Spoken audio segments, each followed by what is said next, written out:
Ampersand quote, sabi ni Carla, ang manugang ko, habang nakatayo sa aking kwarto, ampersand apos, sa amin na ito, lolo. Mas maluwag dito, ampersand apos, ang kama namin ni Elena, 40 taon kong pinagsaluhan, ay wala na. Pinalitan ang bago. 1,000 pisong halaga. Sa loob ng ilang buwan, tinangay niya ang halos 1,000,000 piso mula sa aking bangko. Akala niya matanda na ako kaya madali lang lokohin. Ngunit hindi niya alam, may inihanda akong plano, at hindi ako ganun kadaling ibagsak, ampersand quote. Bago mo marinig ang buong kwento ng isang amang nanahimik, mag-subscribe ka muna, baka dito mo marinig ang sarili mong tinig. Ako si Lolo Ramon Sanchez, 71 taong gulang. 5 taon na akong biyudo, matapos sumakabilang buhay ang aking pinakamamahal na si Elena. Ako ay isang retiradong structural engineer, at halos buong buhay ko ay ginugol ko sa pagtatayo ng mga istruktura, mga pangarap ng iba, at sa huli, ang sarili kong tahanan. Akala ko, sa edad kong ito, ang natitirang panahon ko ay igugugol ko sa kapayapaan, kasama ang mga alaala ni Elena, at sa aming hardin na pinagtamnan namin ng pagmamahal. Subalit, ang kapayapaang iyon ay biglang naglaho, tulad ng usok na nilamon ng hangin. Isang araw, pag-uwi ko mula sa aking maliit na workshop sa likod bahay, bitbit ang amoy ng pinagplanuhan kong kahoy, isang tanawin ang sumalubong sa akin na nagpatigil ng tibok ng puso ko. Wala na ang aming kama, ang kama na pinagsaluhan namin ni Elena sa loob ng 40 taon ng aming pagsasama. Ang kama na saksi sa aming pagmamahalan, sa aming tawanan, sa aming mga lihim at pangarap, ay nawala na parang bula. Biglang bumukas ang pinto ng aming banyo, at lumabas doon si Carla Reyes, ang aking manugang. Nakasuot siya ng aking sutlang bathrobe, at nakangiti siya ng malawak, ngunit walang kaluluwa. Isang ngiti na hindi umabot sa kanyang mga mata. Ampersand quote, sa amin na ito, lolo. Mas maluwag dito. Kwarto na namin ngayon, ampersand quote, ang mga salitang iyon ay tumalab sa akin na parang kutsilyo, hindi dahil sa sakit, kundi sa lamig ng kawalang dalang. Sa loob ko, may isang bagay na nagising. Hindi ito galit, kundi isang tahimik at matigas na pagpapasya. Hinawakan ko siya sa mata. Kalmado at matatag ang boses ko. Ampersand quote, mag-empake ka, Carla. Kailangan niyo ng sariling bahay ngayong gabi. Ampersand quote, ang aking sinabi ay hindi isang pakiusap, kundi isang utos. Bumalik ako sa nakaraan, sa simula ng lahat ng ito. 5 buwan bago ang araw na yon. Biglang sumulpot sina Carlo, ang aking anak, at Carla sa pintuan ko. May dala silang ilang maleta, at mukha silang kapwa nangangalumata. Paliwanag ni Carlo, ampersand quote, tatay, pinalayas kami sa aming apartment sa Quezon City. 6 na buwan na kaming hindi nakakabayad ng renta. Maaari po bang dito muna kami, pansamantala lang, tatay, ampersand quote. Ako, bilang isang ama, ay hindi nakatiis. Mahal ko si Carlo, at kahit alam kong may mga pagkukulang siya, hindi ko siya kayang pabayaan. Kaya ampersand apos, pumayag ako. Ampersand quote, sige, pansamantala lang. Hanap kayo agad ng trabaho, at bahay, ampersand quote, akala ko, pansamantala lang talaga. Akala ko, tulad ng dati, babalik din sila sa ayos. Ngunit ang ampersand quote, pansamantala ampersand quote, ay naging ampersand quote, habang buhay, ampersand quote, dahan-dahan, unti-unti, ang aming tahanan ay naging teritoryo nila. Ang mga shopping bags ni Carla, na puno ng mga mamahaling damit at gamit na hindi ko man lang alam kung saan niya nakukuha ang pera, ay nagtambakan sa sala. Ang mga delivery boxes ng pagkain, galing sa mga restaurant na hindi ko naman kilala, ay unti-unting pumuno sa aming refrigerator, itinulak ang aking mga pagkain sa likuran hanggang sa masira na lang. Si Carla, sa kanyang sariling paraan, ay nagsimulang magreklamo tungkol sa lahat ng bagay. Ampersand quote, lolo, ang bagal naman ng wifi nyo. Paano ako makakapag-online shopping niyan? Ampersand quote, o kaya, ampersand quote, ay, lolo, itong kape ninyo, hindi single origin, hindi ko mainom ampersand apos, to, ampersand quote. Parang ang lahat sa bahay namin ay hindi sapat para sa kanya. Ang mga simpleng bagay na nakasanayan ko, na bahagi na ng buhay ko, ay naging problema para sa kanya. Unti-unti, naramdaman kong nawawalan ako ng espasyo sa sarili kong bahay. Mula sa sala, napilitan akong lumipat sa aking personal na opisina. Ngunit maging doon, hindi ako tinantanan. Ang aking mga gamit, ang aking mga libro, ang aking mga plano, ay tila unti-unting itinulak sa isang sulok. Hanggang sa wala na akong magawa kundi lumipat sa basement. Ang basement, na dating aking santuwaryo, ang aking takbuhan mula sa ingay ng mundo, ay naging aking bagong silid. Doon, sa dilim at katahimikan ng basement, doon ako madalas makipag-usap sa alaala ni Elena.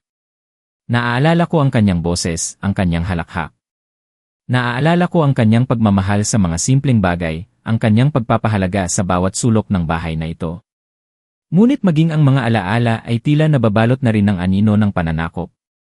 Nagpatuloy ang buhay sa ganoong kalagayan, at sa bawat araw na lumilipas, nararamdaman ko ang bigat ng pagiging dayuhan sa sarili kong tahanan.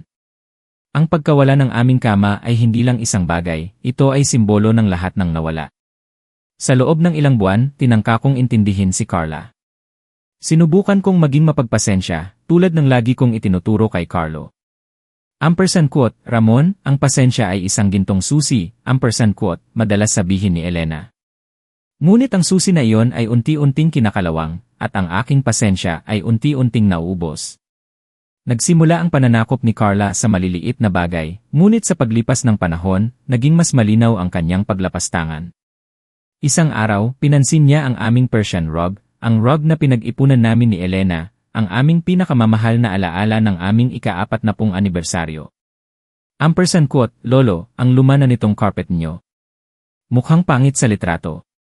Dapat siguro palitan na, _ ang rug na yon ay hindi lang isang gamit, ito ay isang bahagi ng aming kasaysayan, at ang kanyang mga salita ay parang suntok sa alaala ni Elena.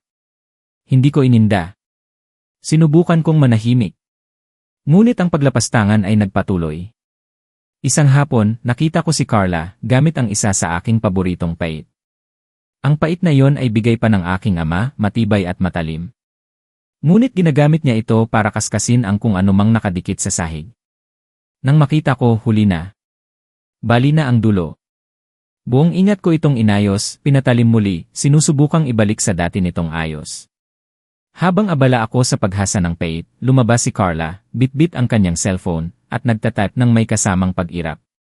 _ Lolo, pwede bang itigil mo _ yang ingay?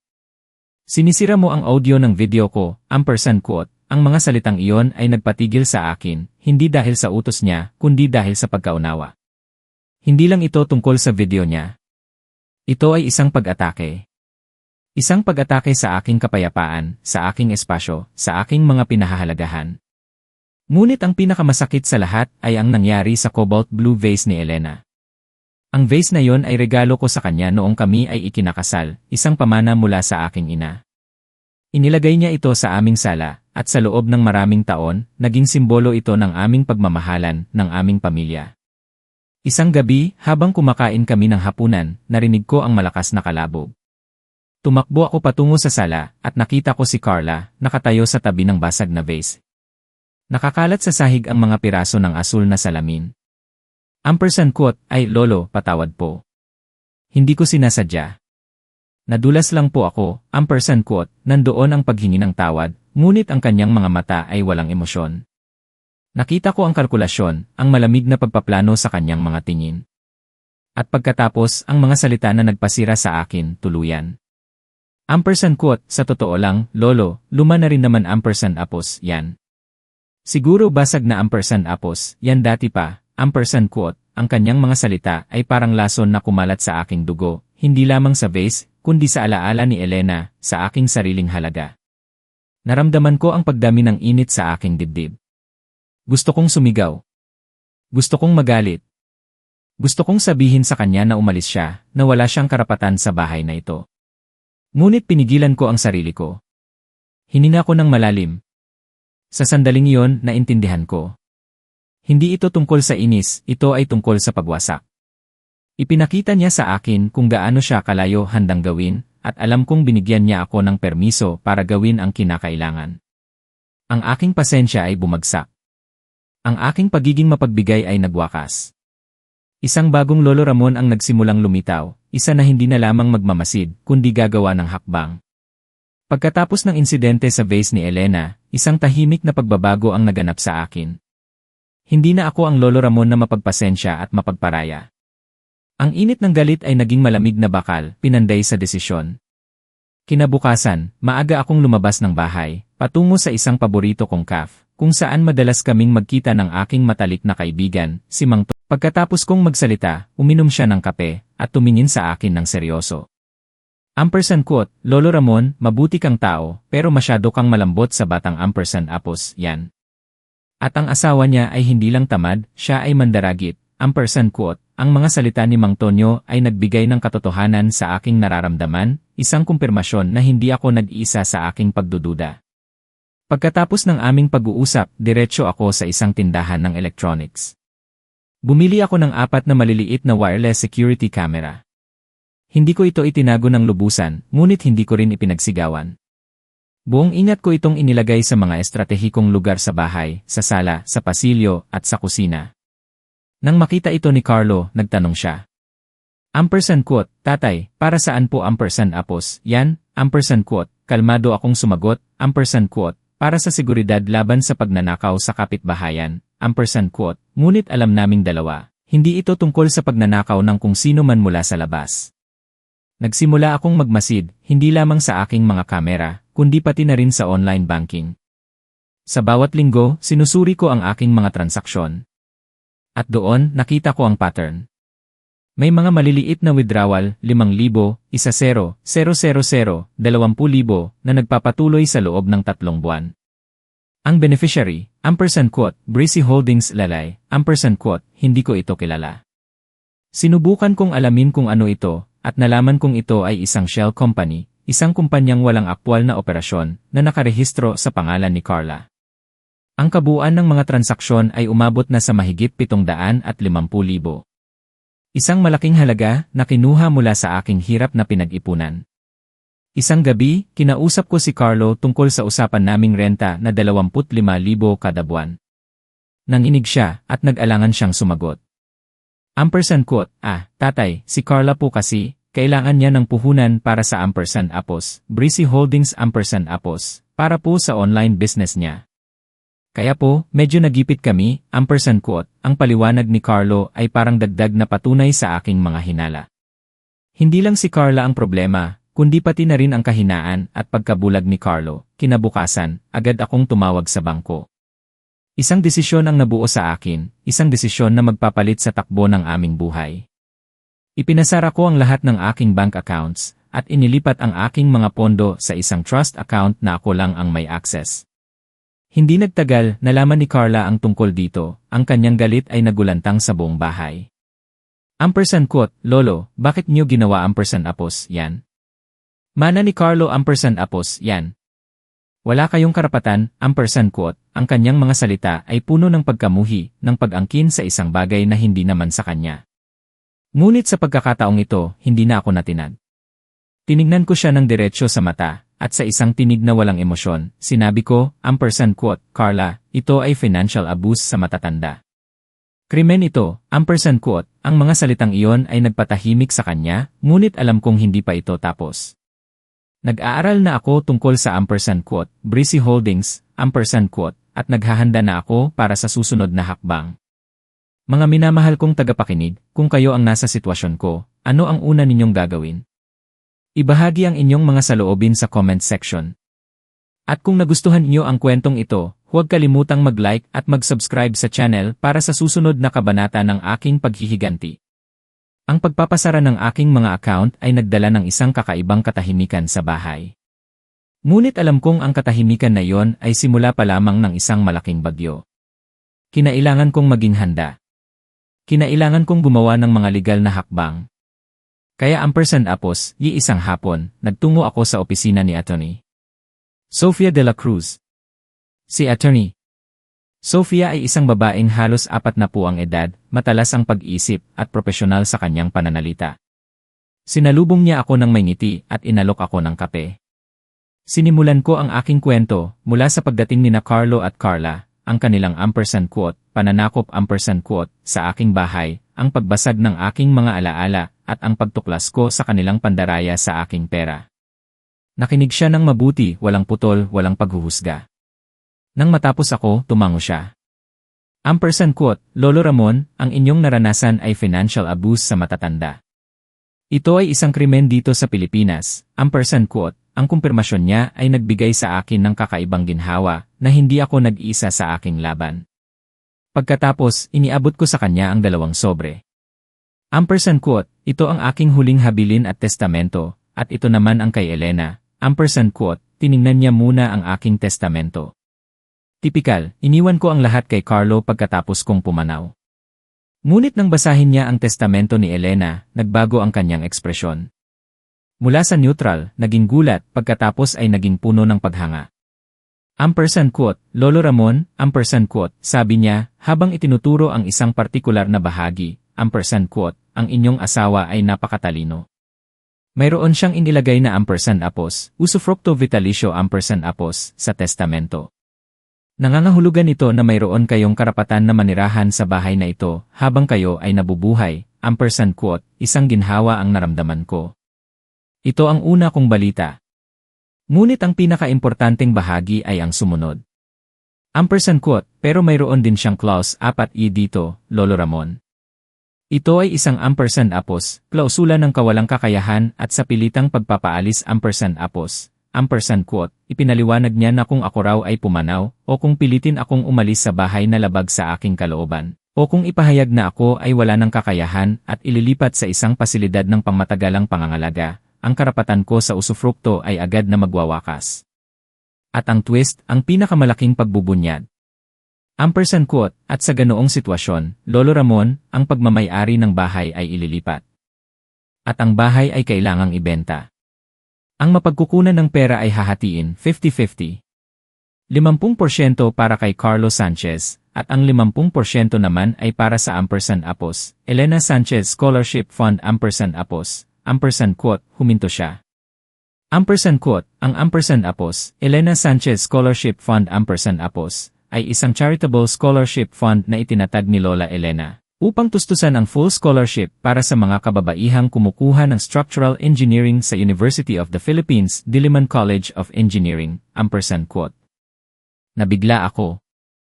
Tumulo ang aking mga luha, ngunit hindi ito luha ng kalungkutan, kundi ng paghanga at pagmamalaki. Narinig ko ang aking sarili na bumubulong, ampersand quote, si Elena nakita niya itong darating. Nakita niya si Carlo mula 10 taon na ang nakakaraan, ampersand quote, ang aking asawa, kahit wala na siya, ay nag-iwan ng isang perpektong patibong. Isang patibong na magpoprotekta sa akin at magbibigay ng hustisya sa kanyang pangalan.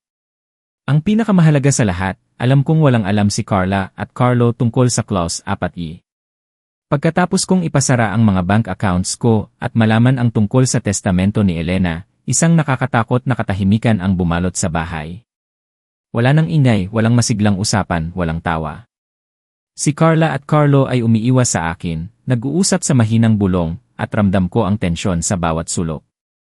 Ang hangin mismo ay tila puno ng kaba ng isang bagyong paparating, ngunit tahimik lang ang lahat. Ang mga unang palatandaan ng kanilang desperasyon ay hindi nagtagal. Isang hapon, habang nakatanaw ako mula sa bintana ng aking opisina sa basement, nakita ko ang kanilang inuupahang sports car na kinukuha ng isang towing truck.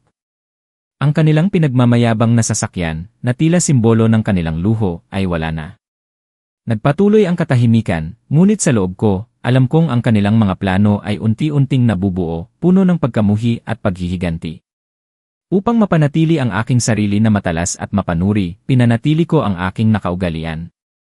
Tuwing hapon, lumalabas ako ng bahay sa loob ng ilang oras, naglalakad-lakad sa parke, o nagtatrabaho sa aking workshop sa likod bahay. Ang bawat sandali sa labas ay nagbibigay sa akin ng pagkakataong huminga, mag-isip at maghanda. Ngunit isang araw, pag-uwi ko, may kakaiba akong napansin. Ang isa sa aking mga kamera sa sala, na hindi ko naman itinago, ay natakpan ng isang maliit na tela. Agad akong nagtungo sa aking basement. Kinonekta ko ang aking laptop sa sistema ng kamera, at pinanood ang recording. Sa umpisa, walang kakaiba. Si Carla at Carlo ay nakaupo sa sala, nag-uusap ng mahina. Ngunit pagkatapos ng ilang minuto, tumayo si Carla at maingat na inilagay ang tela sa kamera bago bumalik sa kanyang upuan. Nagpatuloy ang kanilang pag-uusap, ngunit ngayon hindi ko na sila makita. Ngunit ang audio ay nanatili. At ang aking mga tainga ay naging mas matalas sa bawat salita. Ampersand quote, hello, Alistair Cruz, ampersand quote, narinig ko ang boses ni Carla, puno ng pilit na pag-aalala. Ampersand quote, opo, si Carla po ito. Kamusta po kayo? Ampersand quote, nagkaroon ng kaunting katahimikan. Ang paggamit niya sa pangalan ni Elena, ang kanyang pagpapanggap, ay isang kalapastanganan. Nagpatuloy si Carla, nagdedetalye ng kanyang ampersand quote, plano, ampersand quote, kailangan po namin ng emergency mental health assessment. Sa tingin ko po, kailangan na siya ng involuntary commitment. Delikado na po siya. Hindi lang sa sarili niya, kundi pati na rin sa amin. Sa tingin ko po, kailangan na siyang dalhin sa isang nursing home, sa lalong madaling panahon, ampersand quote, ang kanyang boses ay nagiging mas malakas, mas mapilit. Ampersand quote, kailangan siyang makomit. Mapanganib sa sarili niya at sa iba. Sobrang disabled na. Agresibo at nalilito.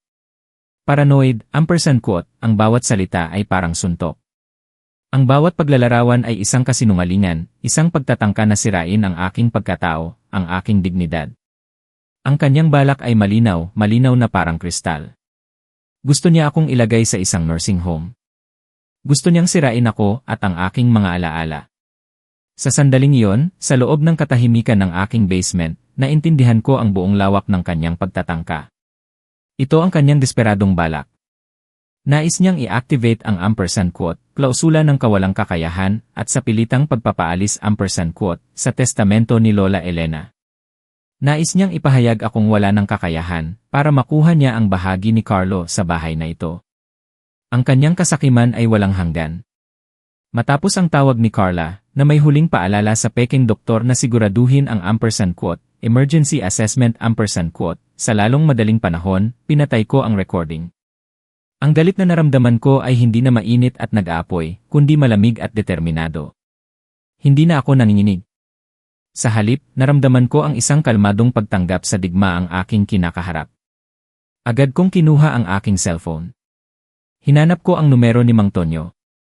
Kailangan kong malaman kung sino si ampersand quote, Alistair Cruz, ampersand quote, kailangan kong malaman ang katotohanan sa likod ng pangalang iyon.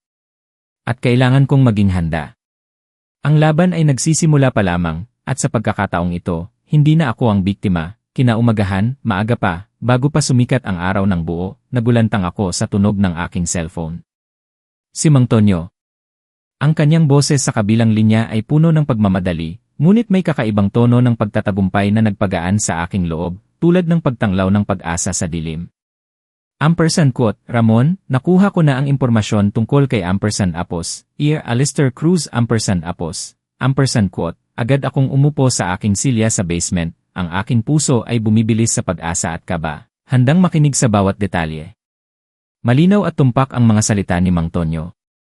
Ampersand quote, ang tunay na Alistair Cruz, Ramon, ay isa sa pinakarespetadong geriatric psychiatrist sa Luke ampersand Apos, Medical Center. Kilala siya sa kanyang dedikasyon at integridad.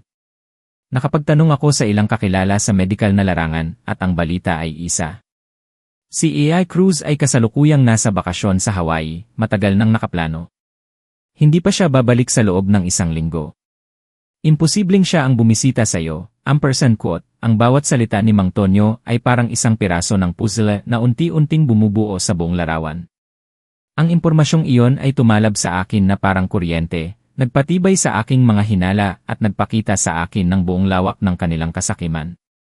Hindi na ito simpleng gulo ng pamilya o alitan sa loob ng bahay, kung saan ang mga emosyon ang naghahari. Ito ay isang kriminal na balak, isang seryosong pandaraya, isang pagtatangka na guluhin ang aking buhay sa isang paraan na lumalabag na sa batas ng tao at ng Diyos. Ang pagpapanggap bilang isang respetadong doktor, upang sirain ang isang matandang tulad ko, ay isang pagkilos na walang kapatawaran. Naunawaan ko na. Si Carla ay umupa ng isang impostor, isang aktor na nagngangalang Kaloy Mendoza. Naaalala ko ang pangalang iyon. Maraming taon na ang nakalipas, sumasama si Carlo sa isang grupo ng komunidad na gumaganap sa mga lokal na dula. Isa si Kaloy Mendoza sa mga madalas na makasama ni Carlo sa mga pagtatanghal. Ginagamit niya ang kaalaman niya sa aking pamilya, sa aking anak, upang masira ako. Hindi ko lubos maisip na magagawa niya ito, na magiging ganito siya kadesperado.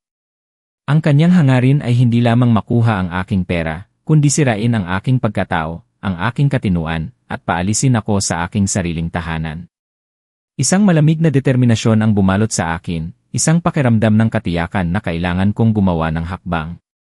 Hindi na ito tungkol sa akin lamang, kundi sa batas, sa hustisya, at sa pagprotekta sa lahat ng pinaghirapan ko at ni Elena.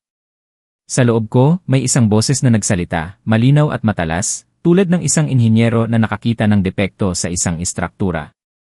Ampersand quote, Carla, sa pagtatangka mong sirain ako, hindi mo sinasadyang binigyan mo ako ng blueprint sa sarili mong patibong, ampersand quote, ang kanyang mga pagkakamali, ang kanyang kasakiman, ang kanyang desperasyon, ay nagbigay sa akin ng mga armas na kailangan ko. Ang kanyang pagmamadali at kawalan ng pag-iisip ay nagdulot ng butas sa kanyang sariling plano. Akala niya, dahil matanda na ako, madali na niya akong maluloko. Ngunit ang aking pag-iisip ay nananatiling matalas, tulad ng isang pait na bagong hasa. Bilang isang inhinyero, ang aking isip ay sanay sa pag-analisa, sa paghahanap ng mga kahinaan sa isang sistema, sa pagbuo ng isang estratehiya. Nakita ko ang mga butas sa kanyang plano, ang kanyang kawalan ng paggalang sa detalye. Ang kanyang pagmamalaki at pagiging kampante ay ang kanyang pinakamalaking kahinaan. Akala niya, dahil kaya niyang magpanggap ng pag-aalala, at makapag-upa ng isang aktor, ay magtatagumpay na siya. Ngunit ang katotohanan ay may sariling paraan upang lumabas, at ang aking mga kamera ay ang magiging mata ng katotohanan. Hindi na ako nag-aalala. Sa halip, naramdaman ko ang kakaibang kapayapaan, ang kapayapaan ng isang tao na handang lumaban at alam niya ang kanyang laban, na ang katotohanan ay panig sa kanya. Ang aking galit, na minsan ay mainit at nag-aapoy, ay naging malamig at matalas na determinasyon. Hindi na ako isang biktima. Ngayon, ako ang strategist, ang naglalatag ng huling galaw. Sa mga sumunod na araw, pinanatili ko ang aking mapagpakumbabang anyo. Hayaan kong maniwala si Carla na nagtatagumpay ang kanyang plano. Ang kanyang mga bulong kay Carlo, ang kanyang mga ngiti na puno ng pagtatagumpay, ang kanyang mga galaw na puno ng pagmamadali, lahat ay aking napansin. Narinig ko ang kanyang mga pag-uusap sa telepono, ang kanyang pag-aayos ng mga detalye para sa ampersand quote, emergency assessment, ampersand quote, pinanindigan ko ang papel ng isang matanda na tila nawawala na sa katinuan, isang biktima na tila hindi na kayang lumaban, na naghihintay na lamang sa kanyang kapalaran. Ngunit sa likod ng tahimik kong anyo, ang aking isip ay abala. Bilang isang inhinyero, ang bawat detalye ay mahalaga. Sa gabi, kapag tulog na sila, bumaba ako sa basement. Sinigurado kong maayos ang pagkakakabit ng aking mga kamera. Inisa-isa ko ang bawat detalye ng recording system.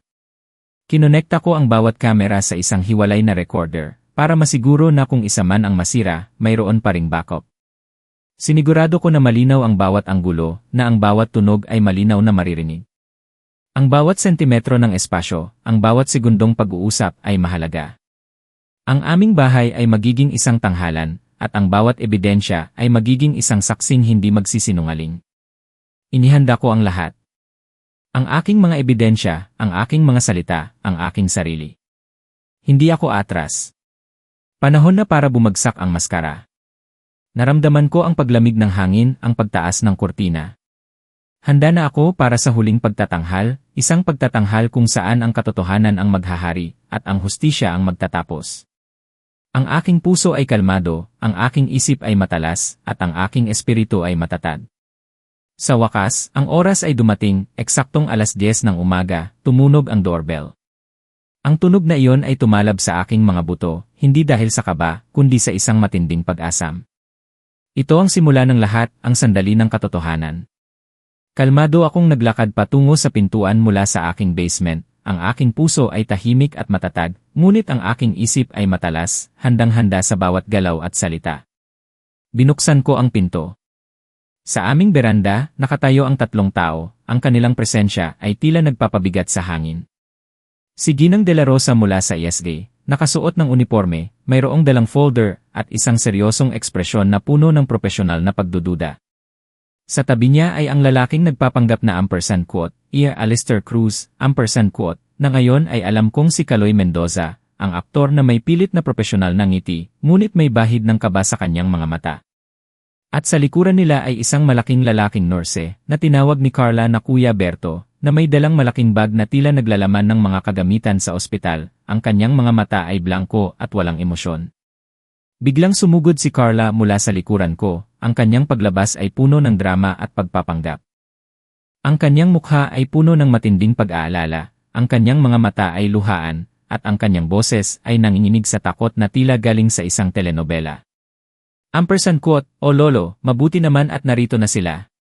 Hindi ko na po alam ang gagawin. Nagiging paranoid na po kayo, agresibo.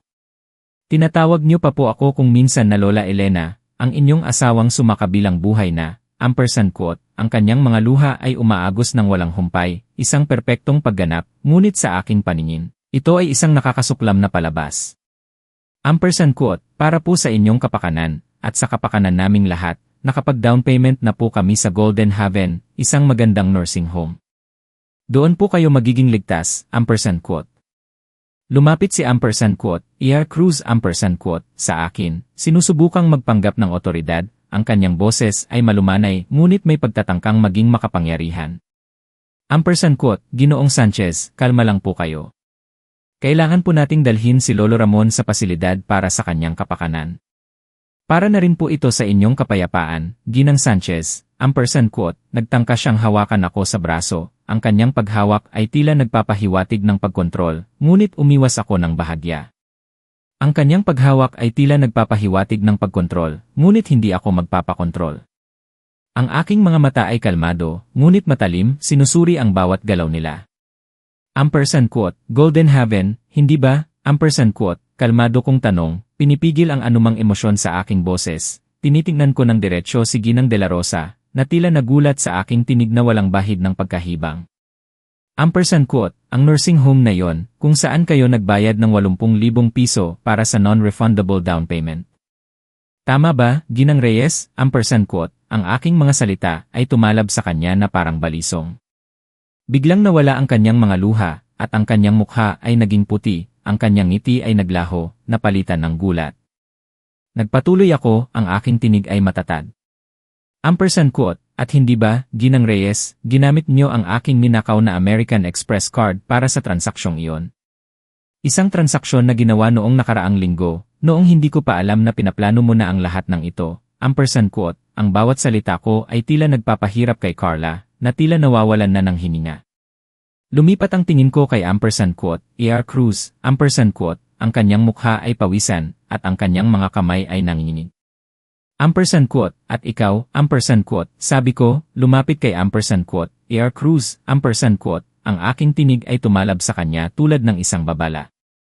Ampersand quote, "Ikaw ay si Kaloy Mendoza, hindi ba? Ang aktor mula sa community theater, na minsan ay madalas makita ni Carlo sa mga pagtatanghal niya. Hindi ka si ER Alistair Cruz. Alam kong nasa Hawaii ang tunay na EC Cruz, nagbabakasyon, at hindi pa babalik sa loob ng isang linggo. Ang iyong pagpapanggap ay isang krimen, Ginoong Mendoza, isang seryosong paglabag sa batas." Ampersand quote, ang pagtatapos ng kanyang pagpapanggap ay nakita sa kanyang mga mata, puno ng takot, at ang kanyang mukha ay namutla, halos mawala ng malay. Tumayo ako ng matuwid, at itinuro ang isa sa aking mga kamera sa sulok ng beranda, na alam kong nakikita ni Ginang De La Rosa, na ngayon ay puno na ng pagdududa ang mga mata. Ampersand quote, "At ang lahat ng ito, mula sa pagdating ninyo, ang pagpapanggap ni Carla, ang inyong balak na ilagay ako sa nursing home, ang bawat salita ng kanyang pagpapanggap, ay nirecord ng aking mga kamera. Ang lahat ng ebidensya, bawat salita, bawat galaw, ay narito. Video at audio, Ginang De La Rosa." Ampersand quote. Tama sa sandaling iyon, parang pinlano, isang patrol car ng pulis ang lumiko sa kanto, ang sirena ay humina bago tuluyang huminto sa tapat ng aming bahay. Kasunod nito ang bronco ni Mang Tonyo, na tila isang tagapaghatid ng hustisya. Lumabas mula sa patrol car si Police Inspector Garcia, at ang kanyang kasamahan, ang kanilang mga ekspresyon ay seryoso.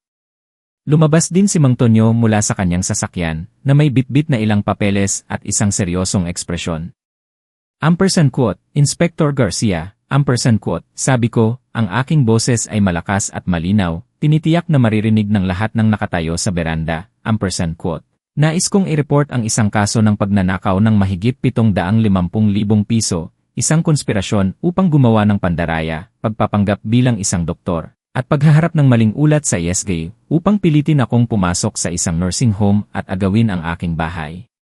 Mayroon akong video at audio na ebidensya ng lahat ng ito, at handa akong ibigay sa inyo ang lahat ng kailangan." Ampersand quote. Sumugod si Carla patungo sa kamera, tila gustong sirain ang ebidensya, ang kanyang mukha ay puno ng matinding galit at pagtatanggi. Ngunit mabilis siyang pinigilan ni Insp Garcia, hinawakan siya sa braso. Ang kanyang pagpapanggap ay tuluyan ng bumagsak. Ampersand quote, Carlo. Tulungan mo ako. Hindi mo ako pwedeng hayaan dito, ampersand quote, sigaw ni Carla, puno ng desperasyon. Ang kanyang boses ay tila isang huling hiyaw ng isang nalulunod na humihingi ng tulong sa isang taong hindi makakatulong. Si Carlo, na nanatiling tahimik sa likuran, ay biglang bumagsak. Ang kanyang mukha ay puno ng matinding pagkabigla, pagkadismaya, at kawalan ng pag-asa. Hindi siya nakayanan ang bigat ng sitwasyon, ang bigat ng katotohanan na biglang bumagsak sa kanya. Nahimatay siya, bumagsak sa sahig ng beranda, walang malay, ang kanyang katawan ay tila isang basag na manika. Ampersand quote, arestado ka, Ginang Reyes, ampersand quote, sabi ni Insp Garcia, habang nilalagyan ng posa si Carla, ang kanyang tinig ay matatag at puno ng otoridad. Ampersand quote, kasama ang iyong kasabwat, si Ginoong Mendoza, ampersand quote. Ampersand quote, Lolo Ramon, ampersand quote, tanong ni Insp Garcia sa akin, ampersand quote, ano po ang kinalaman ni Carlo sa bagay na ito? Siya ba ay kasabwat sa mga balak na ito, ampersand quote. Tiningnan ko si Carlo na nakahandusay sa sahig, ang kanyang katawan ay tila walang buhay. Walang awa ang naramdaman ko, tanging isang malalim na pagkadismaya, isang matinding kalungkutan sa pagkabigo niya bilang isang anak. Ampersand quote, isang duwag lang siya, Inspector, ampersand quote, sabi ko, ang aking tinig ay kalmado, ngunit may bigat. Ampersand quote, hindi siya naging kasabwat sa pagpaplano. Ngunit siya ay naging bulag. Isa lang siyang mahinang tao na biktima ng kasakiman ng kanyang asawa. At ng kanyang sarili. Ang kanyang kahinaan ang nagdulot ng lahat ng ito, ampersand quote. Ang hiyawan ni Carla habang dinadala siya ng mga pulis, ang katahimikan ng pagkahimatay ni Carlo, at ang payapa kong puso na puno ng isang kakaibang ginhawa, ang nagtapos sa isang kabanata ng aking buhay. Ang maskara ay bumagsak. Ang katotohanan ay lumabas. At sa wakas, nararamdaman ko ang simula ng kapayapaan. Kung kayo ay nakikinig pa rin hanggang dito, tulungan niyo po akong mag-comment ng ampersand apos, isa ampersand apos, sa ibaba, para malaman kong mayroon pa ring mga kasama akong naglalakbay sa buong kwentong ito. Ang inyong presensya ang pinakamalaking inspirasyon para maikwento ko ang huling bahagi, ang pagtatapos ng aking paglalakbay. Pagkatapos ng kaguluhan, unti-unting lumayo ang mga sirena ng pulis at ambulansya. Kasama ang iyagi at ang peking doktor, dala ang ingay at ang sakit ng nakaraang sandali. Ang bahay na ito, na minsan ay puno ng pagmamahalan at masayang alaala, ay binalot ng isang kakaibang katahimikan. Naiwan kami ni Carlo sa beranda, ang aking anak ay nakahandusay pa rin, walang malay, ang kanyang katawan ay tila isang basag na manika. At ako ay nakatayo lamang, nagmamasid, ang aking puso ay puno ng isang halo-halong damdamin ng pagkadismaya at isang kakaibang kalayaan. Ang katahimikan ay bumalik, ngunit ngayon ay may kasamang malalim na bigat, ng pagtatapos ng isang kabanata at isang malaking pagkadismaya sa aking anak.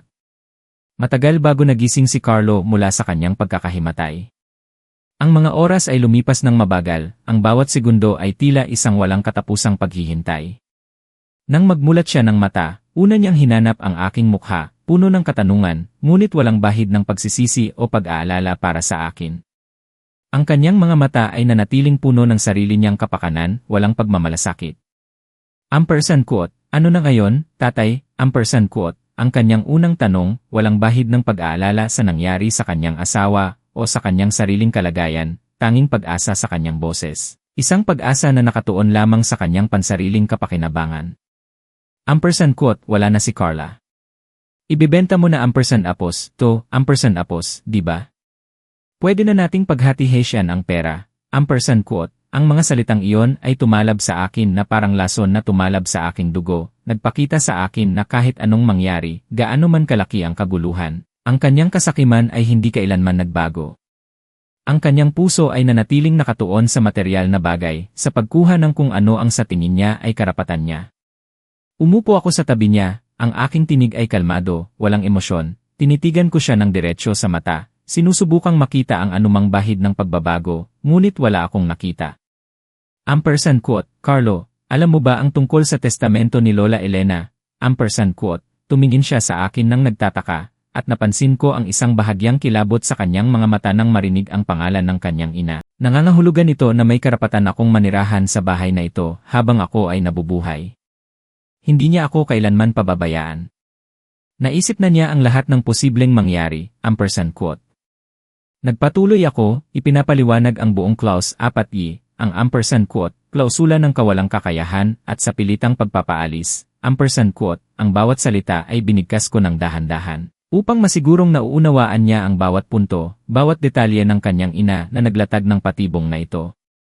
Ampersand quote, kung nagtagumpay ang inyong plano, Carlo, kung napilitan akong umalis, o kung naideklara akong wala ng kakayahan dahil sa mga kasinungalingan ni Carla, makukuha mo lamang ang 50% ng bahay. Ang natitirang 50% ay mapupunta sa ampersand apos, Elena Sanchez Scholarship Fund ampersand apos, isang pondo para sa mga kababaihan na nais kumuha ng structural engineering sa Diliman. At magkakagulo pa kayo sa legal na laban sa scholarship fund na yon, isang trust na protektado ng batas. Ang inyong mga plano ay masisira, at ang inyong kasakiman ay walang mapapala, ampersand quote. Ang kanyang mukha ay namutla, at ang kanyang mga mata ay nanlaki. Hindi siya nabahala sa kanyang ginawang pandaraya, sa kanyang pagtatangka na guluhin ang aking buhay. Ang tanging ikinabahala niya ay ang katotohanang hindi niya makukuha ang buong 100%. Hindi siya nakaramdam ng pagsisisi, kundi ng pagkadismaya sa pagkabigo ng kanyang plano. Ampersand quote, outsmarted niloko ako ng sarili kong nanay, ampersand quote, bulong niya, puno ng pagkadismaya at galit, na parang hindi niya matanggap ang katotohanan na ang kanyang ina, na matagal nang pumanaw, ay nagtagumpay pa rin sa kanya, na tila ang alaala ni Elena ay isang multo na nagliligtas sa akin. Ampersand quote, ngunit may isa pang bagay, Carlo, ampersand quote, sabi ko, ang aking boses ay puno ng huling suntok, ng isang katotohanang hindi niya inaasahan. Isang katotohanang magwawakas sa lahat ng kanyang mga pangarap na may kaugnayan sa bahay na ito. Ampersand quote, ang kondisyon sa testamento ng iyong ina ay mag-a-activate lamang kung ako ay mapipilitang umalis o kung ako ay ideklarang wala ng kakayahan. Wala itong sinasabi tungkol sa aking pagpili na umalis at sa aking pagbebenta ng aking sariling bahay. Ang desisyon ay nasa akin pa rin, ampersand quote, ang aking mga salita ay tumalab sa kanya, nagpatigil sa kanyang hininga. Ang lahat ng kanyang pag-asa, ang lahat ng kanyang mga balak ay biglang nawasak. Tumayo ako, at sa sandaling iyon, ang aking katawan ay tila bumigat ng isang malaking pasanin, ngunit kasama rin nito ang isang malalim na pakiramdam ng kalayaan. Tiningnan ko ang bahay na minsan ay puno ng pagmamahalan, ng tawanan, ng mga alaala ni Elena. Ngunit ngayon, ang bawat sulok ay tila nabalot ng pagkakanulo, ng kasakiman, at ng sakit. Ang bawat dingding ay tila may tinig ng pagtataksil. Ampersand quote, ibebenta ko ang bahay na ito, Carlo. Dahil hindi na ito tahanan para sa akin. Nadungisan na ito ng inyong mga ginawa. Ang bawat sulok ay nagpapaalala lamang sa akin ng sakit at pagtataksil ng isang nakaraan na gusto ko nang kalimutan, ampersand quote. Biglang tumayo si Carlo, puno ng takot at pagmamadali, ang kanyang boses ay nanginginig, halos hindi na maintindihan. Ampersand quote, pero ang aking bahagi. Kailangan ko ang aking bahagi. Hindi mo pwedeng gawin ampersand apos, yan. Ako ang anak mo. Ako ang magmamana, ampersand quote. Ampersand quote, ibinenta ko na, Carlo. Ibinenta ko na kay Mang Tonyo, ampersand quote, sabi ko, at naramdaman ko ang kakaibang kalayaan sa aking boses. Isang kalayaan mula sa bigat ng nakaraan, mula sa kanyang mga pilit na pag-angkin. Nabigla siya, ang kanyang mukha ay puno ng matinding pagkabigla at pagkadismaya. Ampersand quote, ano? Magkano? Hindi mo naman pwedeng gawin ampersand apos, yan. Ako ang anak mo. Hindi ako papayag, ampersand quote. Ampersand quote, ibinenta ko sa kanya sa halagang ₱1, ampersand quote, sabi ko, at ang kanyang mukha ay tuluyang bumagsak, puno ng matinding pagkabigla at kawalan ng pag-asa. Ang kanyang pagmamalaki, ang kanyang kasakiman, ang lahat ng kanyang balak, ay naglaho sa isang iglap, tulad ng isang bula na biglang pumutok. Ang kanyang mundo ay gumuho sa isang salita. Tama sa sandaling iyon, bumalik si Mang Tonyo kasama si Atty. Sofia de la Cruz. Lumapit sila sa amin at ang ekspresyon ni Mang Tonyo ay puno ng pakikiramay habang si Atty. Sofia ay profesional at seryoso, handang ibigay ang huling hatol. Ampersand quote, Atty. De la Cruz, ampersand quote, sabi ni Mang Tonyo, ampersand quote, ipaliwanag niyo kay Carlo ang sitwasyon, ampersand quote. Ampersand quote, Ginoong Sanchez, ampersand quote, simula ni Atty. Sofia, ang kanyang boses ay malinaw at matatag, puno ng legal na otoridad. Ampersand quote, si Mang Tonyo Santos na po ang bagong legal na may-ari ng bahay na ito. Ang transaksyon ay lehitimo at hindi matututulan sa batas. Dahil siya na ang may-ari, binibigyan kanya ng 20% apos, ni 4 na oras upang lisanin ang ari-arian. Wala na kayong karapatan sa bahay na ito. Ang lahat ng inyong gamit ay ilalabas sa oras na iyon, ampersand quote, ang kanyang mga salita ay nagdulot ng isang matinding katotohanan kay Carlo. Ang kanyang mukha ay puno ng matinding pagkabigla at kawalan ng pag-asa. Ang lahat ay tapos na. Ito ang huling pagsubok at siya ay bumagsak. Ilang linggo matapos ang lahat ng kaguluhan, ang mga ingay ng nakaraan ay tila naglaho na, tulad ng alikabok na tinangay ng hangin, at isang bagong kabanata ng aking buhay ang nagsimula ng payapa. Lumipat na ako ngayon sa isang mas maliit, ngunit mas tahimik at mas malinis na apartment sa Quezon City. Moderno ito at maliwanag, na may bintana na nakatanaw sa isang maliit na parke, kung saan nakikita ko ang mga bata na naglalaro ng payapa at ang mga matatanda na naglalakad. Ang bawat isa ay may sariling kwento, malayo sa kaguluhan ng aking nakaraan. Dito, sa bagong espasyong ito, muling nabuo ang aking sarili, tulad ng isang piraso ng kahoy na muling inukit upang makahanap ng bagong anyo at layunin. Sa isang sulok ng aking apartment, inilagay ko ang aking maliit na workshop. Naroon ang aking workbench, ang aking mga gamit, at ang aking mga pait na maingat kong nailigtas mula sa lumang bahay. Isa-isa ko itong inayos, nilinis, at pinatalas.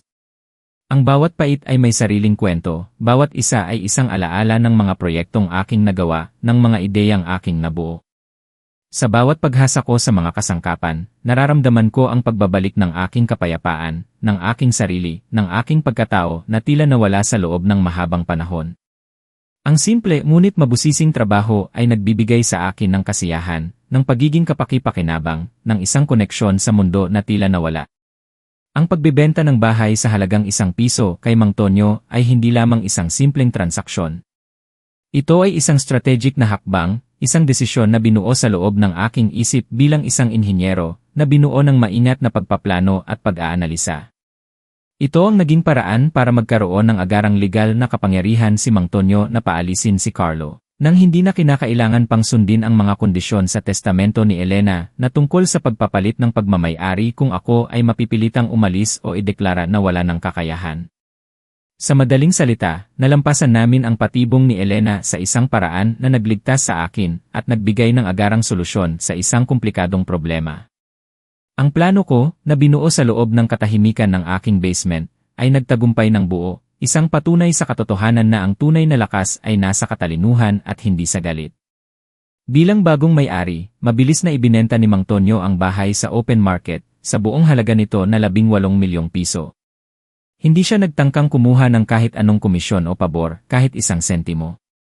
Isang tunay na kaibigan, siya ay nananatili sa aking tabi sa oras ng pagsubok, na nagpakita ng tunay na kahulugan ng pagkakaibigan at integridad.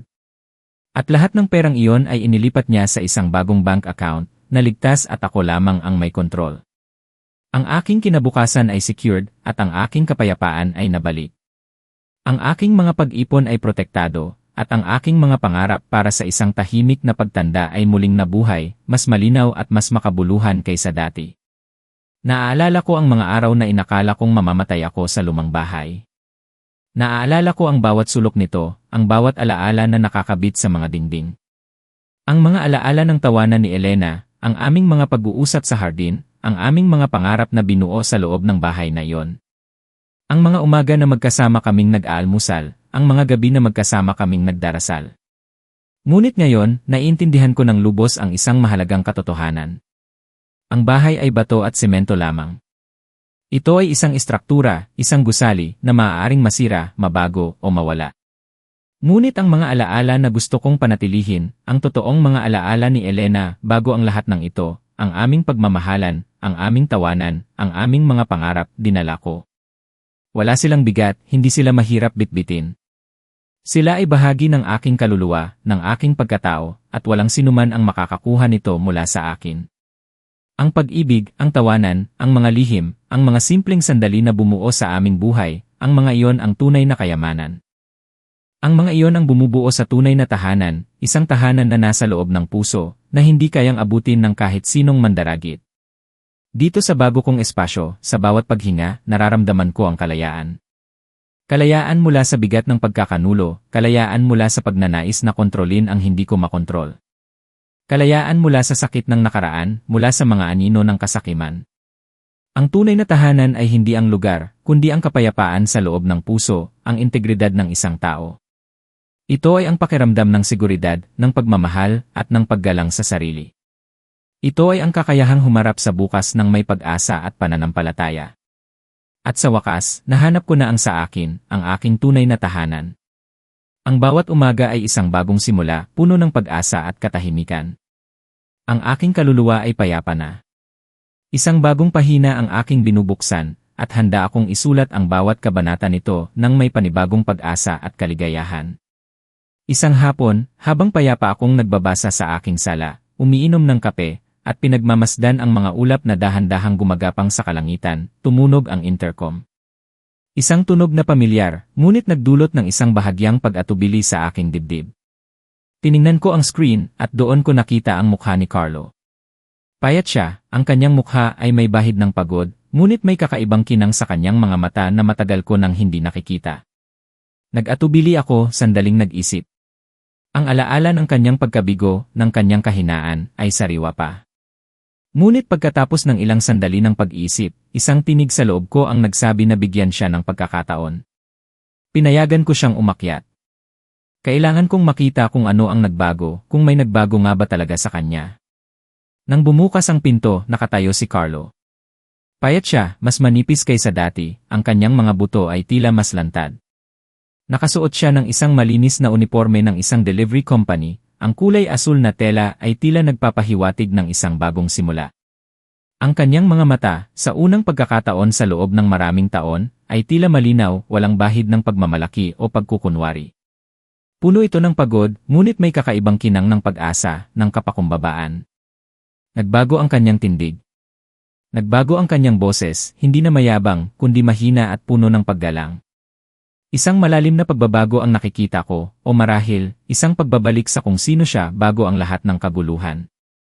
Iniabot niya sa akin ang isang gusot na sobre, ang gilid nito ay tila punit-punit na sa kanyang paghawak. Sa loob nito, 5,000 piso.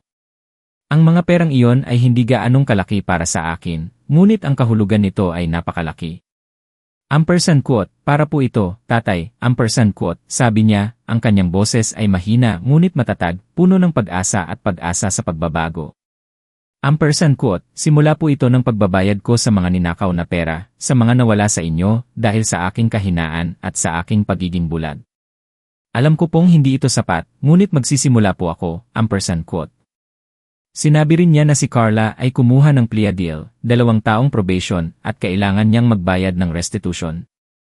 Ang kanilang diborsyo ay natapos na rin, isang pahayag na nagbigay sa akin ng kakaibang pakiramdam ng pagtatapos, ng paglilinis ng nakaraan.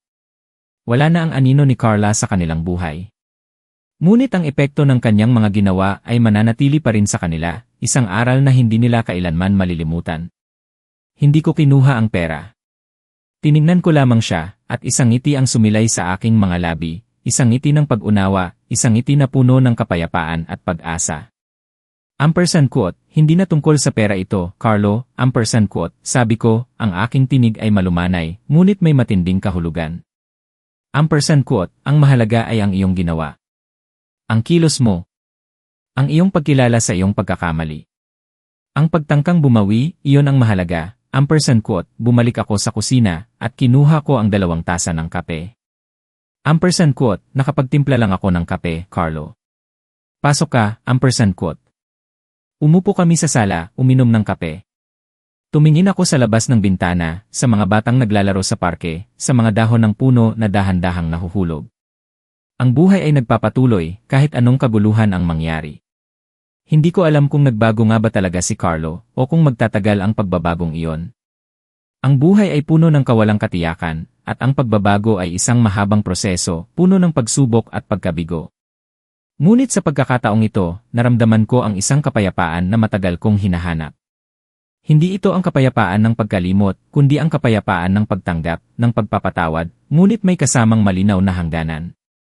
Ang aming relasyon ay hindi na kailanman magiging tulad ng dati, ngunit mayroong pagkakataon para sa isang bagong simula.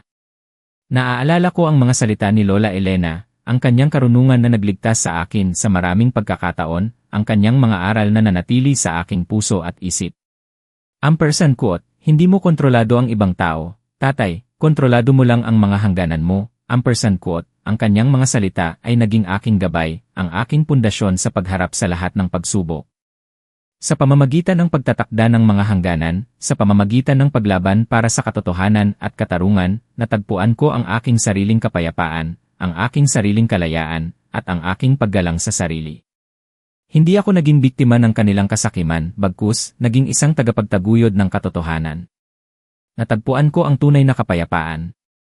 Natagpuan ko ang kapayapaan sa pagtatakda ng mga hangganan, sa pagprotekta sa aking sarili at sa aking mga pinahahalagahan.